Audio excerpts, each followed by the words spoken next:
ধানমন্ডির এই ৩২ নম্বরে মাটির নিচে আয়না ঘর।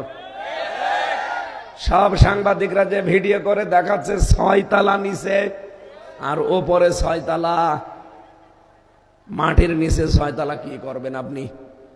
যে দেখে ওনারা সব ছোট ছোট ঘর। শেখ মুজিবুর রহমানের ধানমন্ডি ৩২ নম্বরের বাড়ির নিচে পাওয়া গোপন আন্ডারগ্রাউন্ডটি প্রায় ৫ থেকে ৬ তলা ভবনের সমান। এটির ৩ তলা পর্যন্ত পাওয়া গেলেও বাকি অংশ পানি দিয়ে পরিপূর্ণ। এখানে পাওয়া গেছে ব্রাশ, হেলমেট, কাপড় সহ আরো অনেক কিছু। দেয়ালে লেগে আছে মানুষের রক্তিম রঞ্জকের দাগ। ধারণা করা হচ্ছে গোপন এই স্থানটিকে আয়নাঘর হিসেবে ব্যবহার করা হতো। এমনকি পানিতে কুমির আছে বলেও গুঞ্জন উঠেছে। এই জুতা আছে, এইখানে জুতা, এই যে জুতা, কত অবস্থা, এই জুতার অভাব নাই। আল্লাহ, গত পরশু রাত থেকে ধানমন্ডি ৩২ নম্বরে ভাঙচুরের ঘটনায় উত্তেজনা ছড়িয়ে পড়েছে।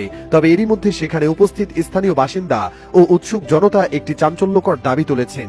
তাদের মতে ওই ভবনের বেসমেন্টে একটি আয়নাঘর তৈরি করা হচ্ছিল। স্থানীয়দের দাবি, বেসমেন্টে কিছু গোপন কার্যক্রম চলছিল, যা অনেকের কাছে সন্দেহজনক মনে হচ্ছে। ওইখানে আন্ডারগ্রাউন্ড মানে আয়নাঘর তিনি তৈরি করছে, ঠিক আছে?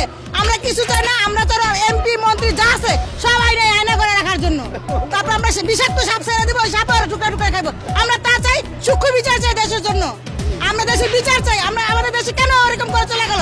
ওই দিল্লির থেকে আনতে চাই আমরা। দিল্লি কেন বলে আছে, কেন আমাদের এত ক্ষতি করে দেশে চলে গেছে? আয়না ঘর এতদিন শুনছি, কিন্তু আয়না ঘর কি আমি জানি না। আজকে নিজের চোখে দেখলাম। ভয়ঙ্কর ঘর দেখলাম। এখানে ৫ তলা পর্যন্ত ওইটা পানি দিয়ে, হ্যাঁ, আন্ডারগ্রাউন্ডে ৫ তলা নাকি নিচে, এটার ভিতরে কুমির আছে। এখন খুঁজতে দেখা যাবে কত হাড্ডি গুটি আছে। সেখানে পাওয়া গেছে পরিত্যক্ত হেলমেট, বালিশ, ব্যবহৃত প্যান্ট, কাপড় ও ব্রাশ। ৩ তলার পর বাকি অংশ পানি দিয়ে পরিপূর্ণ। ধারণা করা হচ্ছে মানুষকে গায়েব করতে সেখানে কুমির এনে ছেড়ে দেওয়া হয়েছে। অতীতে গণঅভ্যুত্থান বা রাজনৈতিক আন্দোলনের সময়ও আয়নাঘর সম্পর্কে কথাবার্তা শোনা গেছে।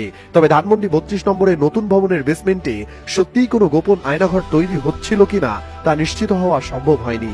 এখন পর্যন্ত এই রহস্যময় ঘটনাটি স্থানীয় জনগণের মধ্যে নানা প্রশ্নের সৃষ্টি করেছে। তাই গোপন আন্ডারগ্রাউন্ডটি বিশেষজ্ঞদের মাধ্যমে পরীক্ষার দাবি ওঠে।